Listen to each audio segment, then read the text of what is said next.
What's up, everybody? Good morning. Welcome to Philly with Jon Marks on PHLY. As always, sponsored by Bet Parks and by Central City Toyota. Uncle Jamie, I didn't follow up with him to make sure that he was good. We need to send him a link because Uncle Jamie and his college football locks of the week, we have a friggin' playoff that starts this weekend, actually tomorrow night.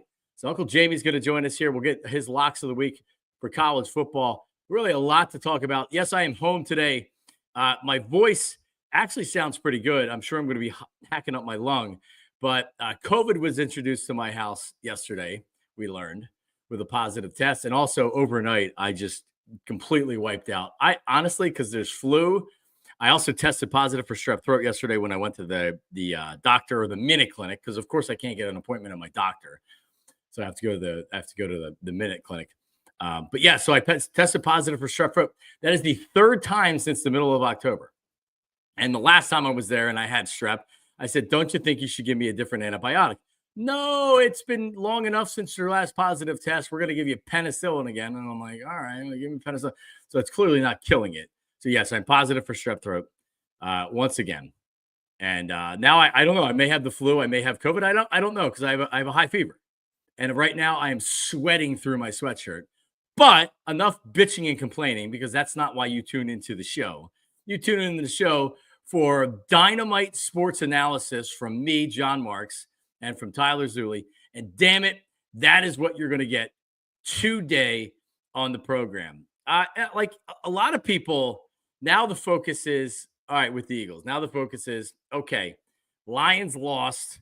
What is the path to the number one seed? Can the Eagles get the number one seed? And I'll just be perfectly honest with you.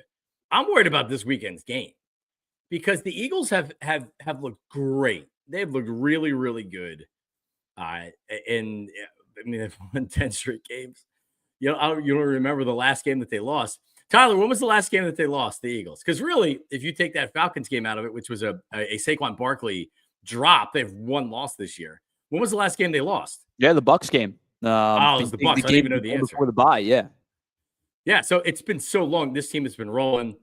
They're really good. Well, it's been 12 weeks since they've lost because you take into account the 10 wins, the bye week, and then the loss was back in, I think, the end of September. It's been 12 weeks since this team has lost a game.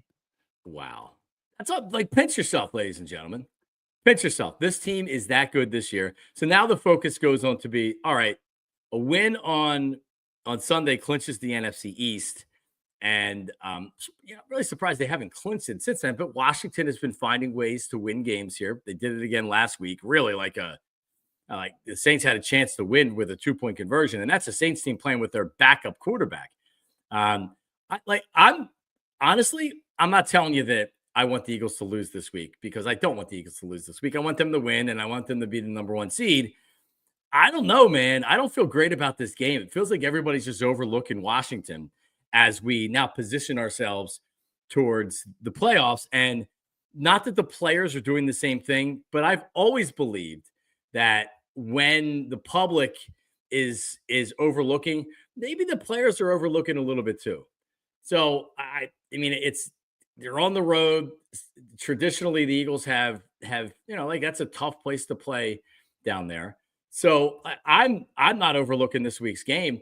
And honestly, like, would it be the worst thing for the Eagles to lose? Like, they lose on Sunday, it's going to be like, all right, okay, yeah, like we lost, not the end of the world. We're still good, but then guys start to get rested. Then you're not worried about putting Saquon Barkley in there. Then you're really not going balls to the wall because the number one seed's right there. So we'll go over some of the scenarios and everything to where, how do the Eagles get the number one seed? How don't they? I mean, the thing that's weird is the Eagles could win out and have 15 wins and not be the number one seed. Think about that.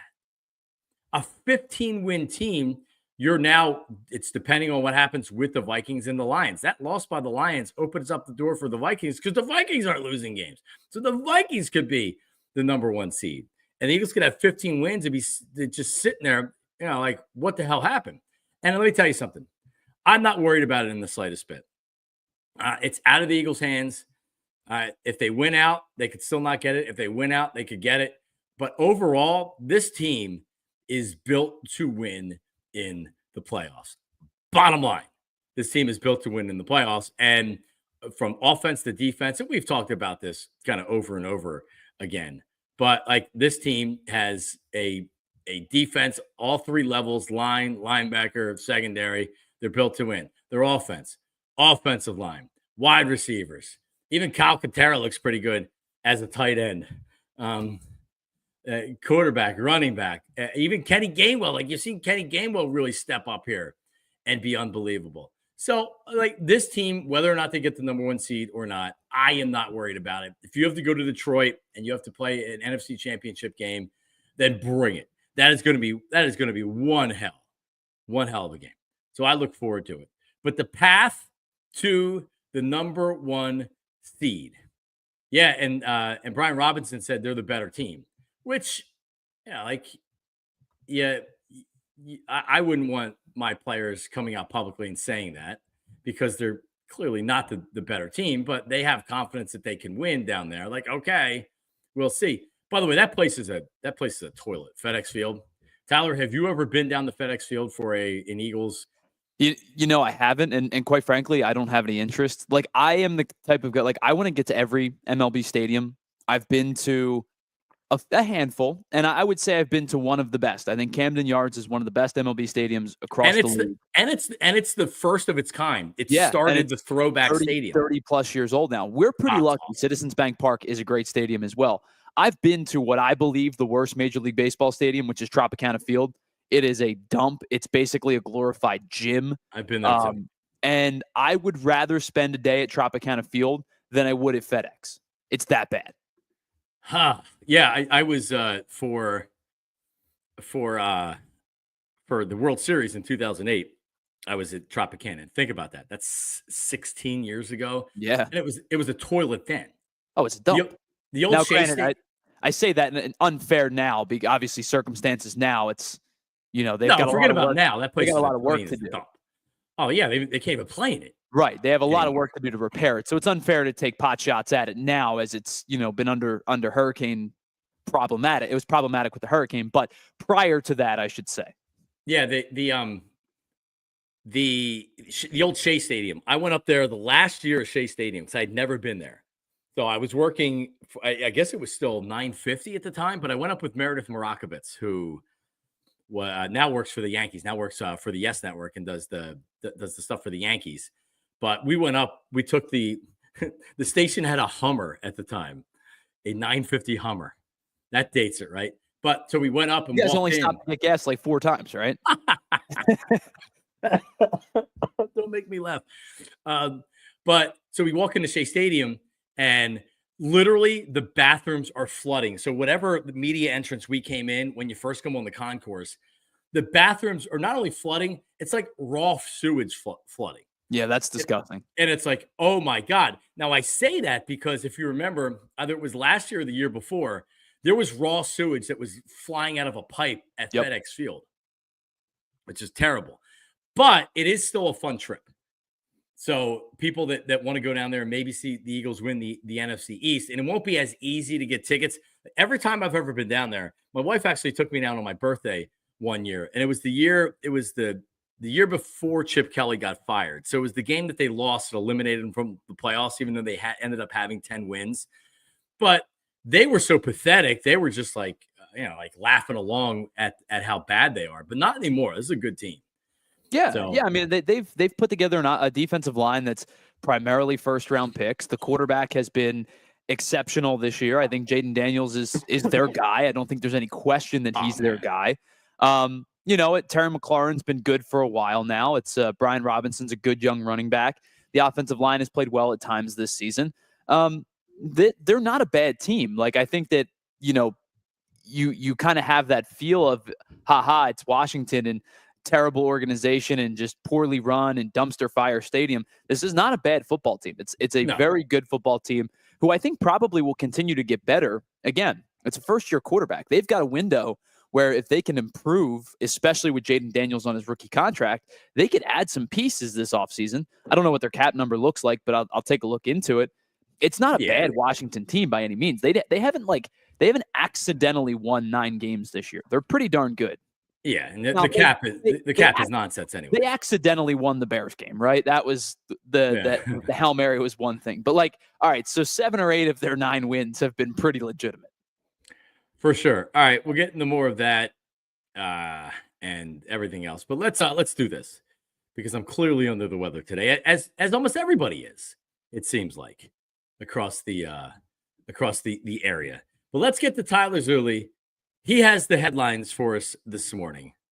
And Tyler, if you're ready, how are you? What's going on? Yeah, our headlines, of course, brought to us by our friends at Glad Hair Restoration. Innovation over restoration. It's both, but innovation is the key to our friends at Glad. And if you want to change how you look and how you feel, head on over to gladhairmctr.com or call 610-980-4000 to get started. We'll start with the Flyers last night because I tweeted this out midway through, and they ended up fighting back to make it a 4-4 game.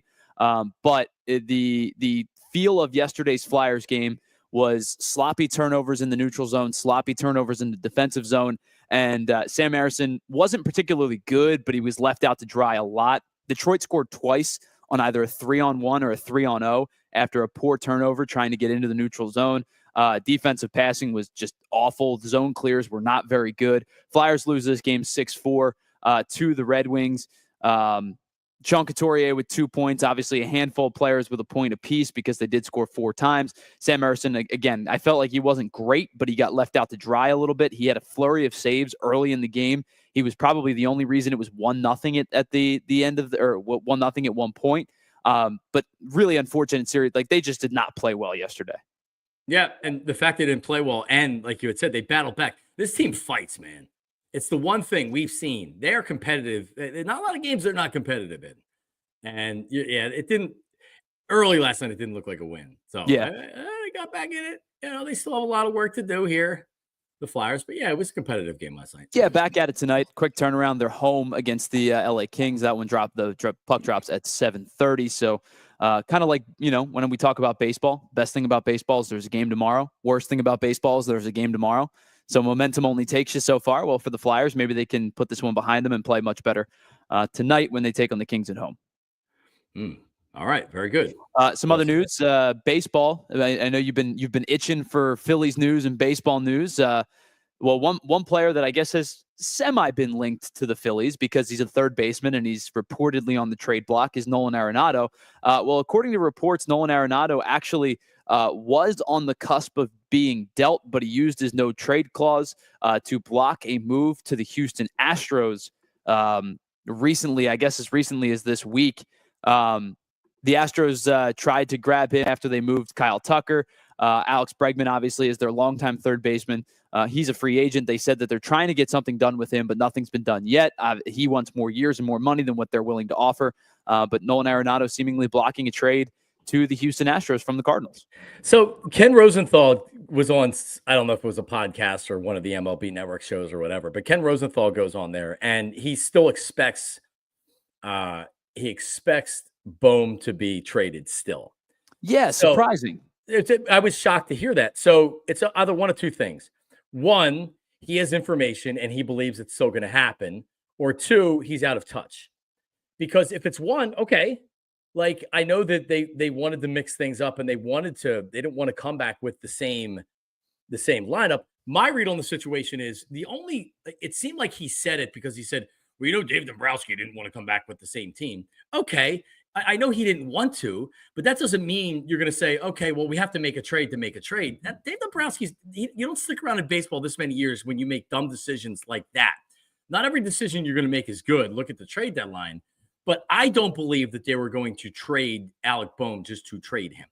So could a trade still happen? Of course.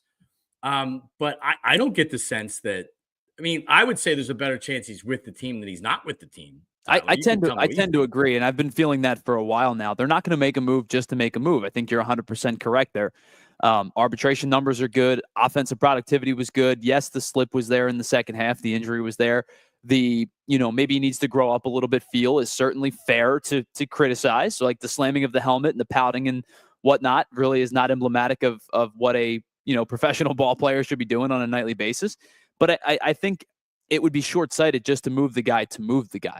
He's a productive player. He's an everyday third baseman. He's going to make $8 or $9 million this season. We've talked about the number. Like, where do you get a everyday productive third, doubles guy, 40 doubles, 15 to 20 home runs type of guy, 270 to 280 average guy for $9 million a season, and probably $22, $24 million over the course of 2 years? You don't, right? Like, it's very, very infrequent to find that type of player. I think they would have to be blown away by the offer. Maybe not blown away, but they would have to feel they're getting fair value. It's why every time you hear these reports, they're asking for the moon, right? I think they're not 100% serious yet about that move, or at least it doesn't feel that way to me. Right. So if they do move Bohm, I think it's going to be for either a legitimate starting pitcher, which you still need to figure out third base if that's the case, or it's to figure out how you're going to better the outfield situation. Right. Yeah. And like you said, so let's say that because Luis Castillo has been a name that has been thrown out there, right? So you're adding that salary. So you're not reducing your salary unless they're giving you money. No, you're adding $15 million. Right. So $24 million next year. Which I think we would all agree that is somewhat of an issue with the Phillies right now is their payroll. They have a huge payroll. This isn't the Yankees or the Dodgers. So if you were to say, let's just say hypothetically, you trade Bohm for Castillo, that's great. Now you're increasing your payroll, and now you have to get a starter for third base. Does that mean you're making a trade for Arenado? All right, so now you're adding salary from Arenado. Does that mean that you're going to sign Bregman, which I don't believe is going to happen? Okay, like it just, to me, it doesn't make a lot of sense. Like when you look at what Bohm is, and clearly the Phillies have fatigue with his maturity, right? Sure. But when you look at Bohm, and you look at the type of player that he is, imagine if the Phillies were able to add a similar player for the outfield. What would we be saying? Oh, he's a good player. That's a good signing, or that's a good trade. Well, you're getting rid of that at third base. So it's not like that you have other players that are ready to say you need to add more to the offense. So to me, maybe you're trading Ranger Suarez, and that's how you're getting an outfielder. I don't know, man. I'm not telling you it's not a possibility that he still gets traded. Yeah, but other teams are going to have to step up with an offer of, hey, like this is a really good starting pitcher, even if it's for a season or two. Yeah, and that's how you make the trade. It's plausible that he still gets traded. I'm not like ruling it out entirely. But I think, you talk about the money situation. If they were going to add a big money contract at this point, my guess would have been it would have been for an outfielder, right? And maybe they still do. Maybe the last guy, because I still believe Teoscar Hernandez is going back to LA. I know that he hasn't officially signed anything yet. They're kind of groveling over that third year and how much money and whatnot. I still think Teoscar Hernandez ends up back in LA. So Agreed. The only guy left, if you're adding the big money piece, is Anthony Santander. Now, do you add a Santander to the mix and spend that kind of money? I don't know if they do or not. But if they don't, I don't think they're going to take on salary and a big salary, I should say. And going forward, right? Like right. You're also, so Santander's making big money going forward. As we know, they want some flexibility. Sure. You want that to be the move that you make that is 2026, 2027. I don't. This is clearly not an easy offseason for Dave Dombrowski, and things haven't broke the way that he wanted to, or maybe thought was going to happen. Yeah, and I think the unfortunate part for us and for people that believe that they think Alec Boehm's going to be back, this isn't me like absolving Dave Dombrowski of not making any moves. It's an understanding of what their situation is. I don't think the Phillies have not objectively gotten better. In fact, they've objectively gotten worse because they have not re-signed Jeff Hoffman. They've not re-signed Carlos Estevez. And the only move that they've made is Jordan Romano, who is a question mark, right? If he's at his peak, you got an elite reliever. But who knows if his elbow still works? You're running it back with essentially your lineup's the same. Yeah, it's going to be the same. And you have question marks in the bullpen. Not that you're not still a good team, but so like last year you expected some younger players. You expected Brandon Marsh to take the next step. Stott to be a little bit better. Big one for me. Anyway, and he didn't. Right, he took a step back. So are we banking on that again? I mean, maybe we just have to accept that Stott's kind of an average regular, an average everyday player. I mean, I don't know. I don't expect him to be an all-star player now in his career. Well, and if that's the case, if he is an average everyday player, there's nothing wrong with that. If he's hitting eighth and giving you Gold Glove defense, the problem is you can't then turn around and tell me Marsh, who can't hit lefties and strikes out at a high clip, Johan Rojas, who has not shown the propensity that he can hit at a consistent level, and then Brandon Marsh on top of it. That's a third of your lineup. That's where the concerns would start to form. And then when the other third of your lineup, or another third of your lineup is prone to high strikeout rates and high chase rates, that of course then becomes concerning in and of itself. So I think that's the problem that a lot of fans are facing, that if you run this thing back for a third straight year, no one's denying it's still a good team. I think the expectations are they should be a high 80s, low 90s win type of team. It's a good rotation. It is a good offense. It's an offense that, is going to madden you at times. And it's also an offense that's going to win 15 of 18 at one point because they're on a tear. But predictable and one-dimensional. Correct. That's the issue that a lot of people are having, is that it's a predictable run back at this point. And we've seen what that's like. All right, so let's do this. Let's step aside for a second, and then we'll get back to some more headlines, because I don't know if Tyler has anything else, but I definitely have a couple things here. It's Philly with Jon Marks. That's coming up. Uncle JB has a suitcase of free money with his picks, his college football locks of the week. That's coming up here in a second. Don't go anywhere. But hey, let's talk about Game Time. So check this out. And this is another thing I want to talk with Tyler on the other side. I was on the Game Time app, and I was looking around. I'm like, holy crap. The Penn State game on Saturday at noon, not only are there a ton of tickets available, I'm talking about corner end zone, lower level corner end zone for like $50. So if you wanted to go to a college football, it could be anywhere. You could grab a flight right now, jump wherever you want to go, and you can get right now on the Game Time app. Amazing prices, amazing 25% off in a lot of cases on college football playoff tickets. And also, if you haven't used Game Time before, download the app, create an account. How about this? $20 off your first purchase. So if you've never used it before, you want to see Penn State on Saturday, use code PHLY. You'll get $20 off your first purchase. Just create an account. Download the Game Time app today. What about going down to see the Birds on Sunday? Could they win the NFC East? Again, Game Time. Download the app. And I looked at this too. There's a lot of tickets, lower level, upper level. You want to get in, you can get in at a good price. You want really good seats. You can get in the Game Time app. Use code PHLY for 20% off your first purchase. And the Game Time guarantee, you'll always get the best price. If you find tickets in the same section and row for less, Game Time credits you 110% of the difference. Event cancellation protection.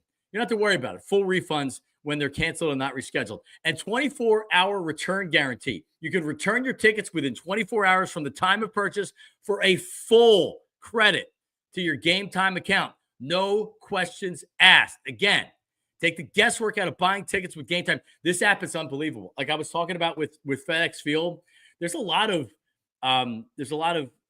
seats that are obstructed view. That's what's great about Game Time. You know what the ticket is going to look like right there. Click on the ticket, panoramic view of what the ticket is. Excuse me. Sorry. So download the Game Time app, create an account, use code PHLY for $20 off your first purchase. What time is it? It's game time. All right. Tomorrow's the last day. C-Jam Construction. Love Mark and his family. Family-owned home remodelers specializing in decks, bathrooms, and flooring. Their goal is to help their clients alleviate the challenges and frustrations that come with home remodeling. And right now, till tomorrow, they have a giveaway that's benefiting Children's Hospital of Philadelphia. Online raffle for a chance to win a Yeti cooler and a Kelly Green Saquon Barkley jersey, and all proceeds from the raffle go towards their Chop Online tour drive. Raffle tickets are $10 a piece. There's no limit to the amount a person can donate in one shot. The winner is announced December 21st. So through tomorrow, you can still get in. Come on, do it. cjamconstruction.com/toy drive. The letter C, JAM construction.com/toy drive. And listen, when you need that job done in your home, bathroom, deck, flooring, when you mention PHLY, you will receive 15% off. But call them about your next home project. 856-329-2933. 856-329-2933, or the website cjamconstruction.com. That's cjamconstruction.com. All right, there we go. Tyler, did you have anything else in the update this morning? Yeah, I mean, we're at the time of year now in the NFL where it's just benched quarterback central. We talked about Kirk Cousins yesterday getting benched for Michael Penix.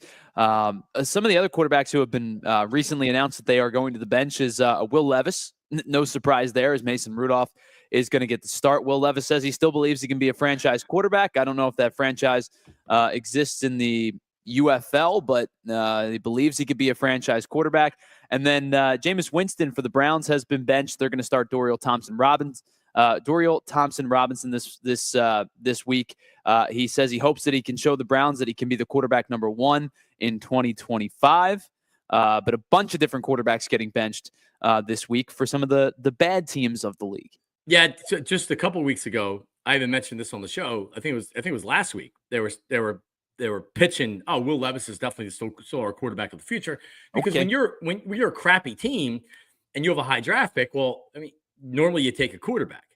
So I don't know how it's gonna play out this year, because I outside of the top 2 quarterbacks, and I don't know about the top 2 quarterbacks, but outside of them, who's the third quarterback now? And guys emerge over the draft process. But if you're Tennessee and right now you have 3 wins, if you lose out, and honestly, Mason Rudolph probably gives you a better chance to win than Will Levis at this point. But you could be looking at a top 5 pick. You could be looking at 7 or 8 if you win another game, because Carolina has 3 wins, Chicago has 4 wins, Tennessee with 3, Jacksonville with 3. We know the bottom dwellers in the Giants and the Raiders. New England has 3 wins. Here's the interesting thing: a lot of the bad teams don't need quarterbacks. So New England definitely doesn't need a quarterback. Is Cleveland drafting a quarterback with Deshaun Watson making as much money as he is guaranteed? Jacksonville doesn't need a quarterback.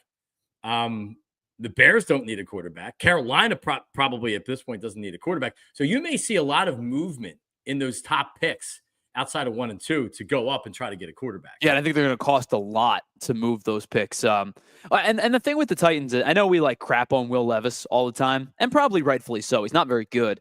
I think talent-wise, he's more talented. He's more gifted than Mason Rudolph. I think the ceiling is higher than Mason Rudolph, but the floor for Will Levis is so unbelievably low that when he plays poorly, it's like this catastrophic failure. So he stinks. You're probably right. A baseline of bad Mason Rudolph may be better suited to keep you in a game than the fluctuation of what Will Levis is. Yeah, he's not going to turn the ball over. They're going to run the ball. He's not going to make mistakes. A lot of short throws. The problem with Will Levis is, like you had said, remember with the Will Levis draft, there was a lot of talk that the Colts were going to draft him. He could be a top 5 pick, which I never understood. And then he slipped to the second round. But as far as what teams are looking for, he's got an unbelievable arm. He's got a cannon for an arm. Stinks. But if he can find the right coach, and this is why teams will keep taking shots. When he leaves Tennessee, which I'm sure he will, there'll be teams that say, hey, we'll take a flyer on him. Andy Reid will bring him in to be a backup, right? That kind of talent is what gets guys drafted high. So, yeah. So when you talk about the backup position, right? I think there's 2 types of quarterbacks who can succeed at the backup position. It's the steady, not spectacular, but they don't make mistakes, the game manager type backups. I think about Jacoby Brissett a lot. I don't think Jacoby Brissett is this amazing quarterback by any means, but if you have Jacoby Brissett as your backup and you need him to play a game or 2, you're like, okay, this isn't great, but I don't feel like the world's falling apart with Jacoby Brissett for a couple of games. Sure, absolutely. So you have those steady veteran guys, or you have the high upside guys like a Will Levis who, like we said, the floor could be dreadful, but maybe he comes in and steals you a game. I think about Gardner Minshew as a similar type of quarterback. Yes. I don't think Gardner Minshew is very good, but in a spell, maybe Gardner Minshew steals you a game. So if you're talking about backup quarterbacks, those are the type of guys you have to have. Because if you just got a guy, it's just a dude who's your backup, you don't feel good about it. I'll be quite frank, I don't feel great about Kenny Pickett as the Eagles' backup. I haven't, from the day that they traded for him. Luckily and thankfully, Jalen Hurts has been healthy. I know he's got the broken finger, but he's playing through it. Jalen Hurts has been healthy, because I don't feel great about the situation at the backup quarterback position. But I think you have to have one of those 2 types of quarterbacks, either just a steady vet or a guy who maybe has some high upside, good attributes, but just never has put it all together? All right, so let me ask you this, because I talked about it during the game time read that I did for people that are watching on TV. And you have hashtag We Are tattooed on your shoulder blade, right? Yeah, of course. You went to Penn State. You're a Penn State fan. You do the Penn State podcast for PHLY, which is very good. Well, thank you. So why are they? And this is not Penn State rolls deep. Their fan base is great. They sell the place out. They're loud. They're mad that they weren't getting the primetime games and the whiteouts. Why does it seem like that this could be a three quarters full stadium for Saturday? I don't understand it. Yeah, you want the honest answer, or do you want the Penn State fan answer? Because the honest answer is the students have gone home for Christmas break, and I don't think they're coming back. And I think that's terrible. Like if I were I were a student, I would be there. You know what I mean? Like I would have stayed, or I'd have gone back. Like it's only a 3-hour drive from Philly. But I think the honest answer is that the student section is not going to be very full. It'll be full enough, but it's not going to be all that full. They have not sold their allotment of student section tickets. And I feel like Penn State fans almost are overlooking this game a little bit more than they should. I think Penn State fans look at this as they're the better team, and I believe they are, but they're looking at it as, well, Penn State's going to continue to play in the playoff. We'll go buy the bowl, like the bowl next game ticket, the next right? Game. You know, the semifinal tickets where it's at a neutral site and we can go on the road and whatnot. I don't know I really genuinely don't know the answer to this question. Like this should be 108,000. You answered it. It's the 19th. We're less than a week from Christmas.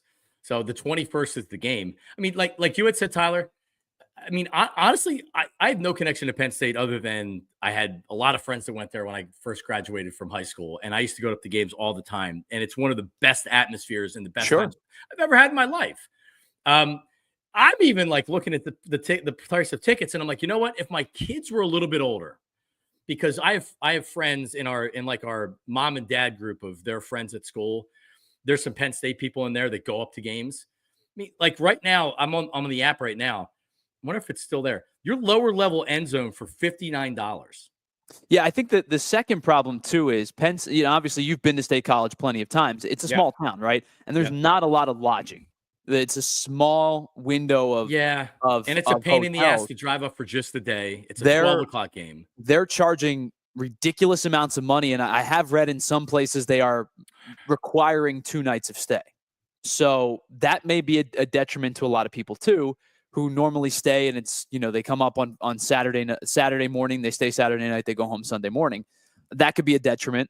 You know, again, the holidays. I wish I had a better answer for you. I just can't. Like if you go to Penn State, you live in California and you're going home for the holidays. All right, yeah, like, you're not going to come back. Right, like that's understandable. For me, living in Philly, I would have stayed, or I would have driven back. Like let's say that let's say you live in the DC area. Let's say you live in the Boston area. Let's say you're in New York. Let's say you're in suburban Philly, Pittsburgh. Like, give me a break. This is a college football playoff. Sure. Like how long has Penn State fans wanted this? Plus, and you're not going to want to go see that. I'm shocked that it could be less than full. Here's the thing too. Like thinking about my time as a student there, like, yes, I would have loved to have gotten home, and yes, we all had like $3 to our name.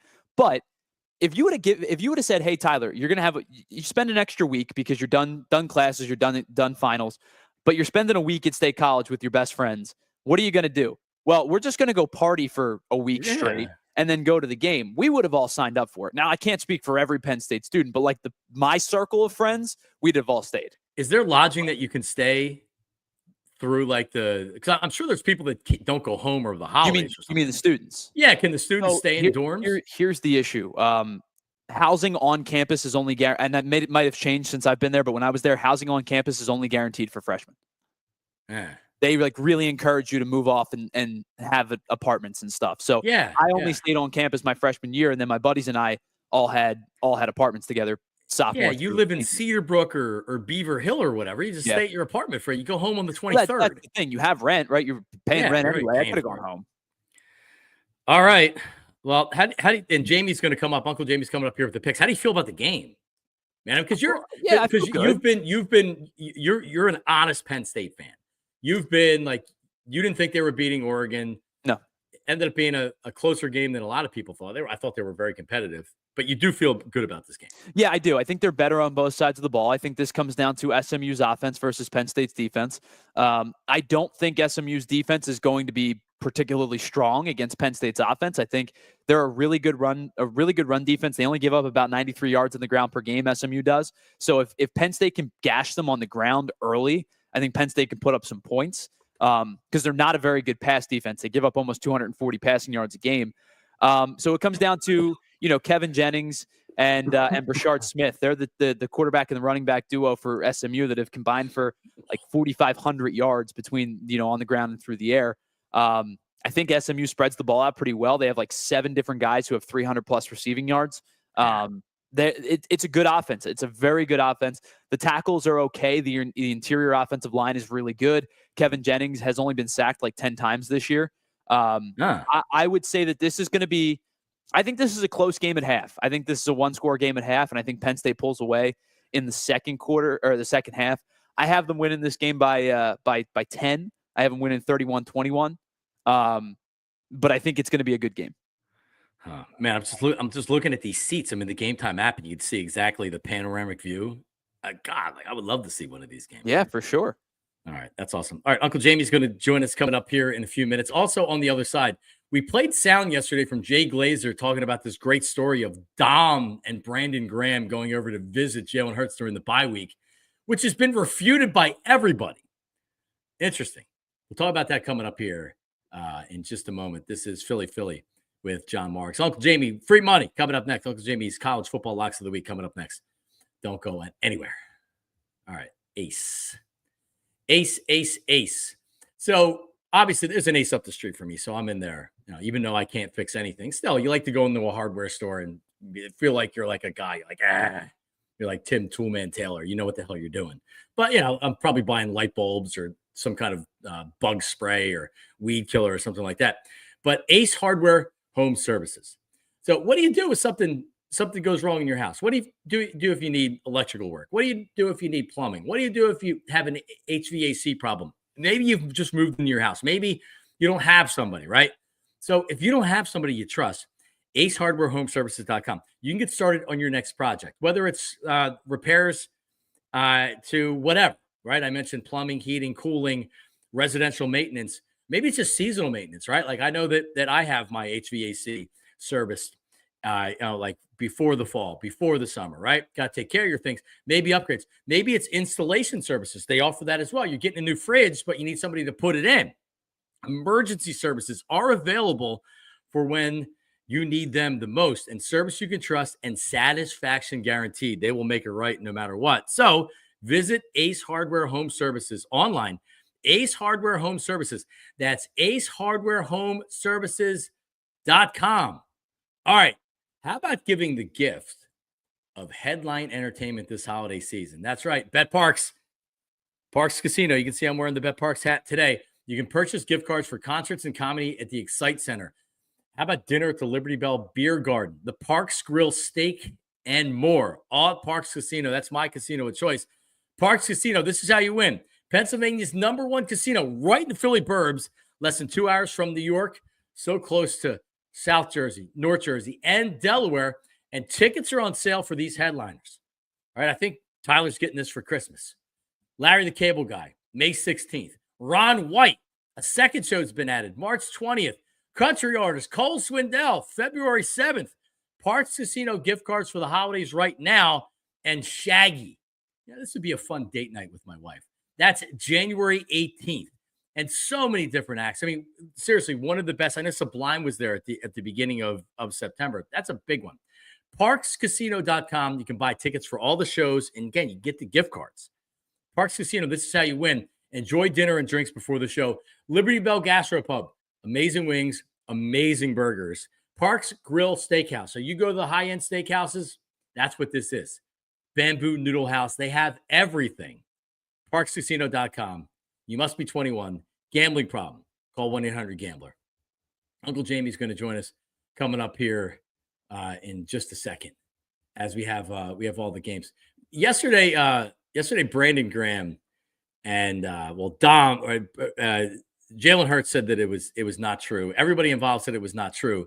But Jay Glazer, we played the sound yesterday. We don't have to play it again today. But Jay Glazer on some type of a Fox football podcast had told a story of Big Dom and Brandon Graham going to Jalen Hurts' house during the bye week and saying like, hey, brother, like we love you, but you need to connect with your team a little bit more. And honestly, when I heard it, I'm like, it didn't really make a whole lot of sense.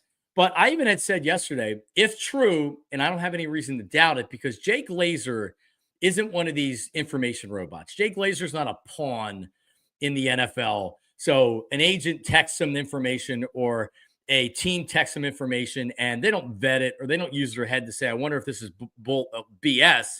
They just put it out there and then they'll even edit it, right? It's just like copy and tweet, boom, they did their job. To where a lot of times they're getting used and they don't care if they're getting used because then they're getting information. Like that's how it works. It worked with Woj.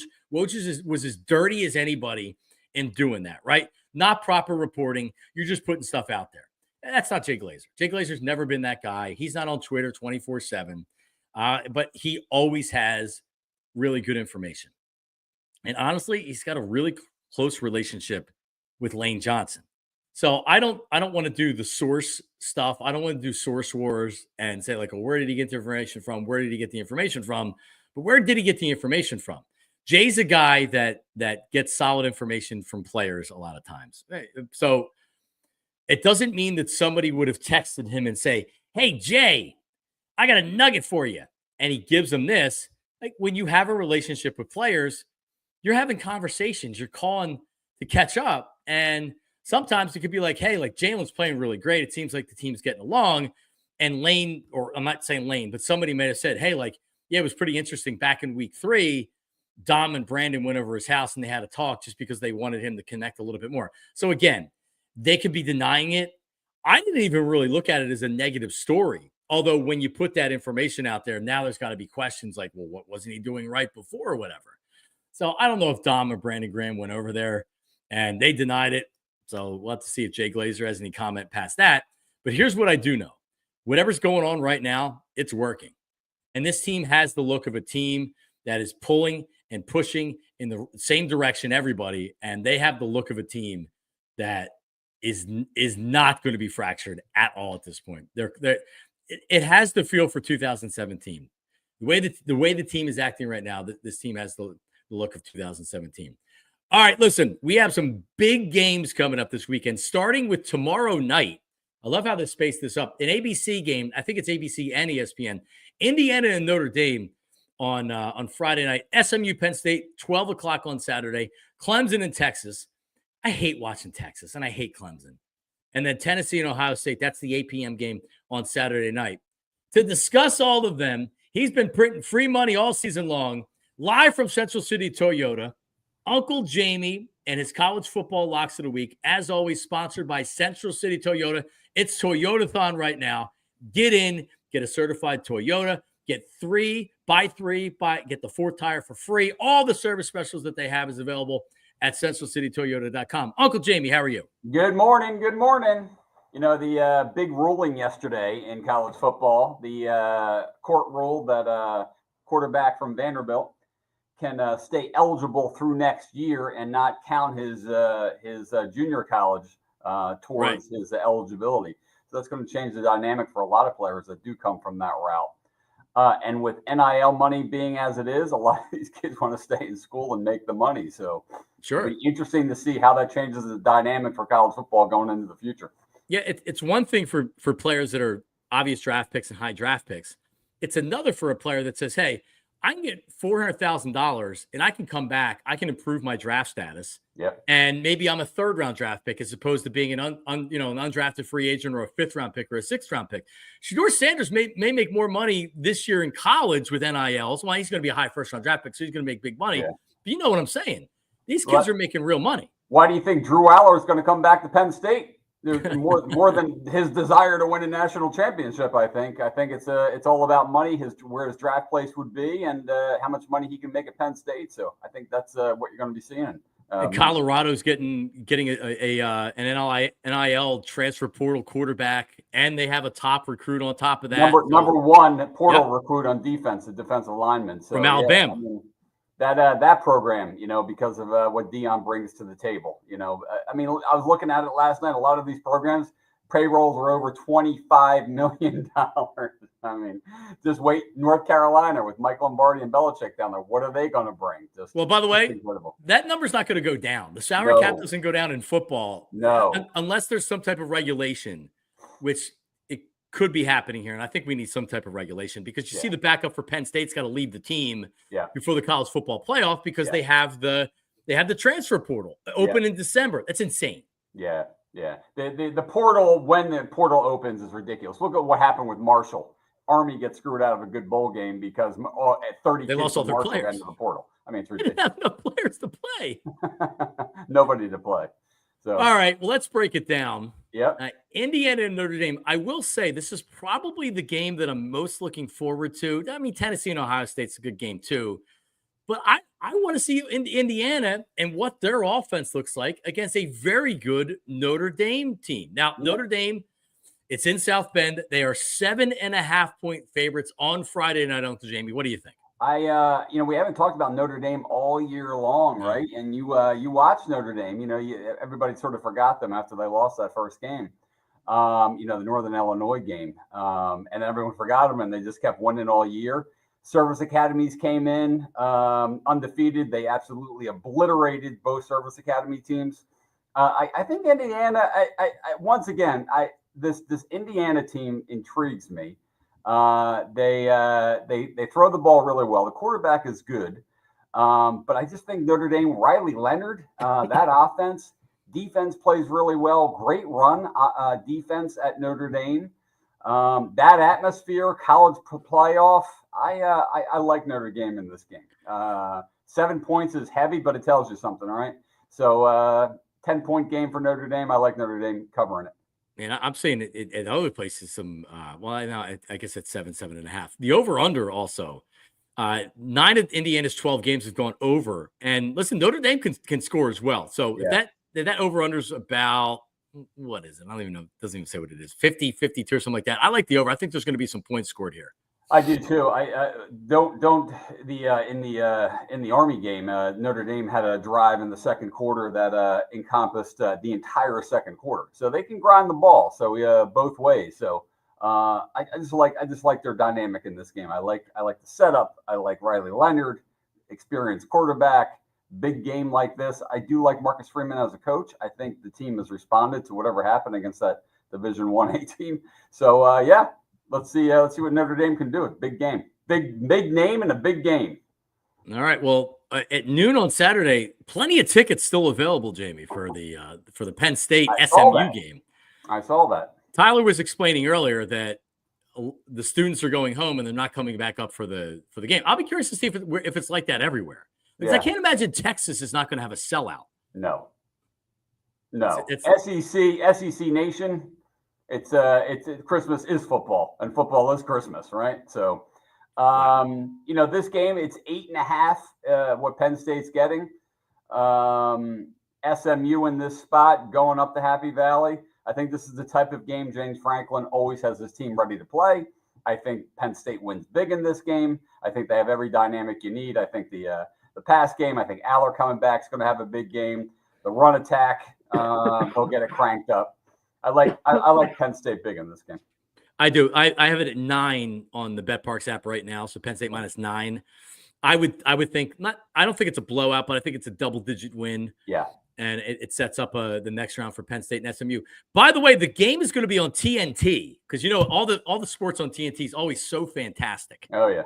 So is Dick Stockton going to be doing the game on TNT? Are they bringing him back from retirement? Dick and Hubie. Put Dick and Hubie up there, right? Hubie ran at 90 years old. Well, he's doing his last game. It's the Sixers and Bucks. Yes. Is he 91? Let me tell you. Talk a side note for a minute. I mean, how unwatchable has the NBA become? I don't watch any NBA outside of the Sixers. It's nothing like it was back when you and I were young. About in the 1990s and 2000s. I mean, it's just the game is just horrible to watch right now. It certainly is.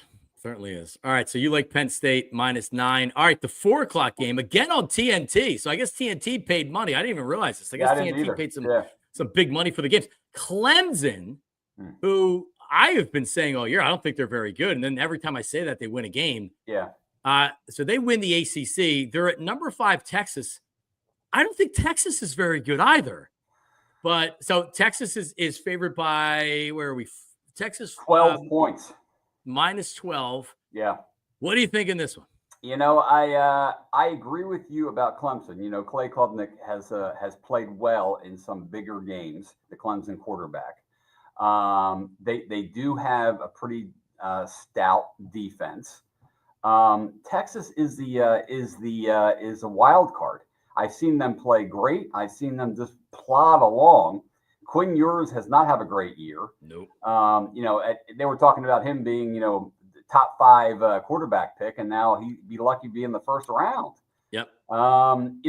There's been calls in Austin for Arch Manning to be put in, at least for a package for Arch Manning to be put in, more of a running game, just because the running game is struggling. They in these big games, they haven't run for any yards, even in the Georgia game. Once again, turnovers have killed them. But you got to think Clemson is the kind of team that Texas matches up well against, just up front, especially on the offensive line. So I'm going to say Texas breaks out of their bad play here, and they come up with a 2-touchdown victory. So I'm going to go with Texas, take the points. Texas -11.5, over under 52. 9 of Texas's last 13 have gone under the total. Yeah. So they've been plodding along. They certainly have. This is Clemson's 4th game as double-digit underdogs under Dabo Swinney this year. Yeah. And they're 0-3 straight up, but they're 2-1 against the spread. So yeah, it very well may be where they backdoor and you don't get a cover because they get a late garbage touchdown. Right. Last game of the weekend, Tennessee, Ohio State. At the Horseshoe, 8 p.m., not on TNT, thank God, ABC and ESPN. Right now, I'm looking on the BetParks app. Ohio State 7.5-point favorites in this one. You have the 8 and the 9. So what do you think in this? Actually, this, a lot of the national analysis has been all about Ryan Day on this game, right? What is there something left after that Michigan? What does this team do? We were talking about payrolls earlier. Ohio State and Texas, highest payrolls, over $22 million. I think Tennessee, I like Josh Heupel. I like his scheme. I like Nico, the quarterback. I like what Tennessee does. However, when you match Tennessee up against Ohio State, what Ohio State does is dominate up in the front. Tennessee's offensive line has been suspect. I'm going to take Ohio State and take the points. I think Ohio State does come back and win this. I think talent will win out. This is once again to me a 2-touchdown kind of game. Tyler and I were talking about this. I don't know if it was yesterday or the other day. Like Chip Kelly, I haven't heard any criticism of Chip Kelly. Everybody's Ryan Day. Everywhere Chip Kelly goes, his teams suck.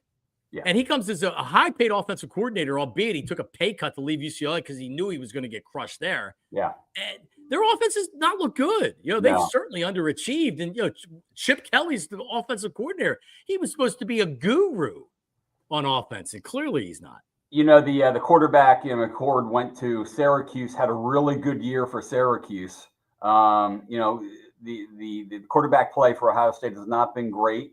I think the scheme has not fit, their personnel as well as they thought it would.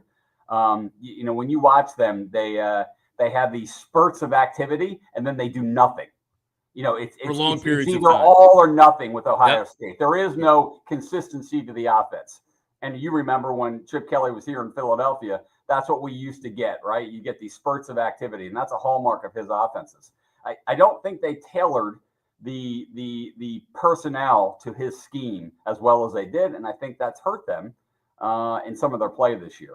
But some in these college games, talent generally wins out, and they're just so talented. Yeah. Oh yeah, for sure. They shouldn't lose games like they lost this year to Michigan. All right, Central City Toyota-thon. Less than a week to go from Christmas. Uncle Jamie, what do you got going on down there? We got a lot of big stuff going on. You talked about our service specials: buy 3 get 1 free. What a great Christmas present to yourself. I just got a whole new allocation of decommissioned rental cars off the Toyota fleet. So we have these very, very low mileage, couple thousand mile, brand new Toyota sitting on my lot, certified cars for thousands under a new car. So a great time to come look at a certified car from us. We also have those cost saver cars, big fleet of vehicles sitting here right now. Our new car department at our sister store is also fully stocked. So between the two agencies, we've got a lot going on. So Central City is the place to be if you're looking for a Toyota or any car, to the end of the year. CentralCityToyota.com has complete inventory and everything else. Or you just want to stop by, walk in the front door and yell, "I want to talk to Uncle Jamie." That's it. And everybody will probably look at you. But anyway. All right. Uncle Jamie, thank you. Good luck this week. All right. Talk. Bye-bye. There he is. Uncle Jamie. Tyler, do you agree with his picks? Let's get your picks since you are the college football expert of the show. I don't know about that. I think Uncle Jamie's run circles around my picks over the last couple of weeks. He's been excellent. Like you said, he's kind of printing free money for you the last couple of weeks. Yep. Ohio State, do you agree with that? That's the one that I think is I like Tennessee in that. I've been back and forth on that game all week because the Ohio State team that I picked in September to win the national championship is there. I think they exist. And Jamie brought up Kyle McCord, and I was like the biggest Kyle McCord hater on the planet. I thought he was dreadful at times at Ohio State. He played exceptionally well at Syracuse this year. Will Howard has been fine. But I look at that team, and that running back tandem is the best in college football, in my opinion.